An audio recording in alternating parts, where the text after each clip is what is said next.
Hello students, today we are going to discuss about elevation in boiling point. बेटा elevation in boiling point को समझने से पहले हम बॉइलिंग पॉइंट के बारे में समझते हैं कि बॉइलिंग पॉइंट क्या होता है। बॉइलिंग पॉइंट बेटा वो टेम्परेचर होता है जब किसी लिक्विड का वेपर प्रेशर एटमॉस्फेरिक प्रेशर के बराबर हो जाए, राइट।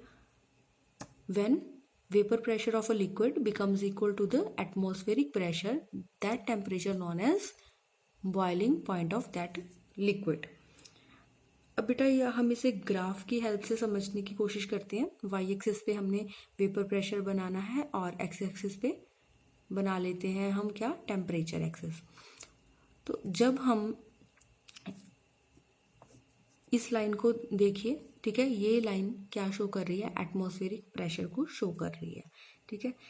अब vapour pressure of liquid increases with increase in temperature, वो बढ़ता हुआ एक पॉइंट पर आकर बेटा क्या होगा, वो कितना आ जाएगा, एटमॉस्फेरिक प्रेशर के इक्वल इतना पहुंच जाएगा। तो ये जो हमारे पास पॉइंट आता है जब हमारे पास वेपर प्रेशर ऑफ लिक्विड किसके बराबर हो जाता है, एटमॉस्फेरिक प्रेशर के, तो इस वक्त जो हमारे पास टेम्परेचर होगा उसे हम क्या बोलेंगे, boiling point of that pure liquid. तो हम उसे क्या बोल देंगे, प्योर लिक्विड का बॉइलिंग पॉइंट, ठीक है बच्चा।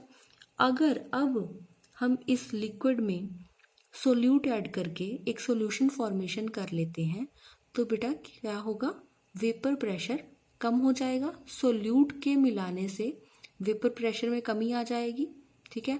और टेम्परेचर के साथ ये वेपर प्रेशर इंक्रीज तो होगा ही।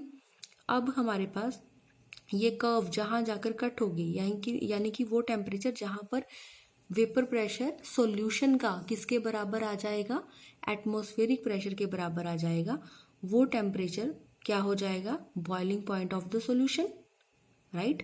वो बॉइलिंग पॉइंट ऑफ सॉल्यूशन हो जाएगा। अब बेटा हमारे पास जो ये डिफरेंस आया है ना, ये डिफरेंस, इसे बोलते हैं एलिवेशन इन बॉइलिंग पॉइंट, ठीक है। ग्राफिकली आपने समझ लिया, आप थोड़ा पढ़ लेते हैं इसके बारे में, ठीक है। कहते हैं if we add any solute in liquid then from Raoult's law lowering in vapour pressure of the liquid occurs. Raoult's law के अकॉर्डिंग वेपर प्रेशर में आ जाएगी कमी जब हमने सोल्यूट ऐड कर दिया। Boiling point increases when we add solute in liquid, और बॉइलिंग पॉइंट क्या हो जाएगा, इंक्रीज हो जाएगा। Vapour pressure decreases but boiling point increases and making solution of that liquid, this is called elevation in boiling point। तो कहते हैं कि ये जो हमारे पास इंक्रीज आया है बॉइलिंग पॉइंट में, इसे क्या बोल देंगे हम, इस चेंज को क्या बोल देंगे, एलिवेशन इन बॉइलिंग पॉइंट। तो डेल्टा टीबी से बेटा हम डिनोट कर सकते हैं डिफरेंस को। डेल्टा टीबी किसके बराबर आ जाएगा, फिर हमारे पास boiling point of solution minus boiling point of pure liquid. और ये कहते हैं कि ये किसके डायरेक्टली प्रोपोर्शनल होता है, मोलैलिटी के। Elevation in boiling point directly proportional to the molality of the liquid. और molality of liquid capital M से डिनोट करते हैं। प्रोपोर्शनैलिटी का साइन हटाने के लिए हमारे पास कांस्टेंट आएगा जिसे हम के बी से डिनोट करेंगे बेटा। तो हमारी इक्वेशन क्या आ जाएगी, delta T B equals to K B M. KBM क्या होता है, केबीएम है मोलर एलिवेशन कांस्टेंट बेटा। केबी की वैल्यू किस पे डिपेंड करती है, सिर्फ और सिर्फ नेचर ऑफ द लिक्विड पे डिपेंड करेगी। यानी कि हमारा जो सॉल्वेंट रहेगा उसकी एक फिक्स्ड केबी वैल्यू होगी, उसका एक फिक्स्ड मोलर एलिवेशन कांस्टेंट होगा। उसके बाद आप उसमें चाहे जितना भी सोल्यूट ऐड कर लो, केबी की वैल्यू एक कांस्टेंट वैल्यू ही रहेगी, क्योंकि हर एक लिक्विड की अपनी एक इंडिपेंडेंट केबी वैल्यू जो है वो रहेगी। मोलर एलिवेशन कांस्टेंट की वैल्यू हर एक लिक्विड की, हर एक सॉल्वेंट की अपनी रहेगी बेटा। So the value of Kb depend only upon the nature of the liquid. For example the value of Kb for water is fix, और you can say for every liquid value of Kb is constant, right. तो value of Kb जो है constant रहेगी।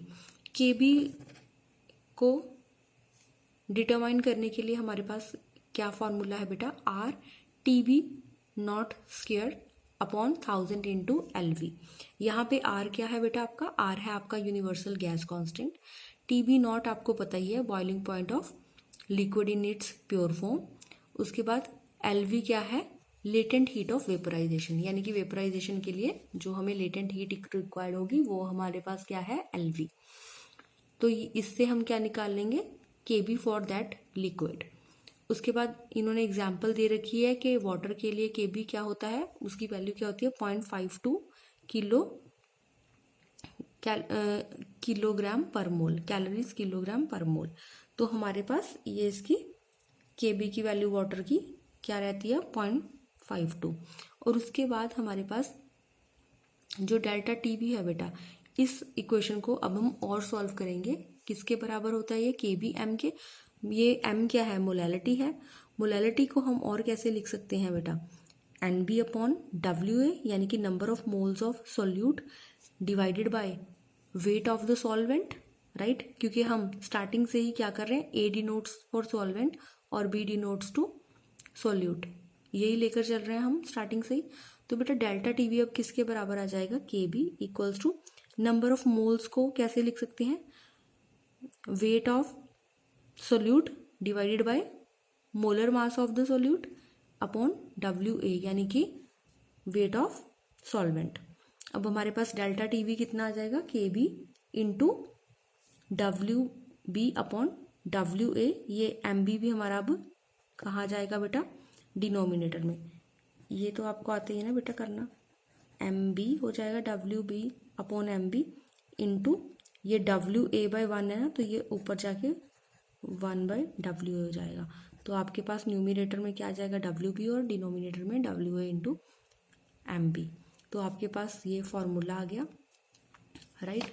उसके बाद आपको क्या होगा, ये सारी इस पे बेटा न्यूमेरिकल्स आ जाते हैं, इसलिए आपको ये ध्यान में रखना है।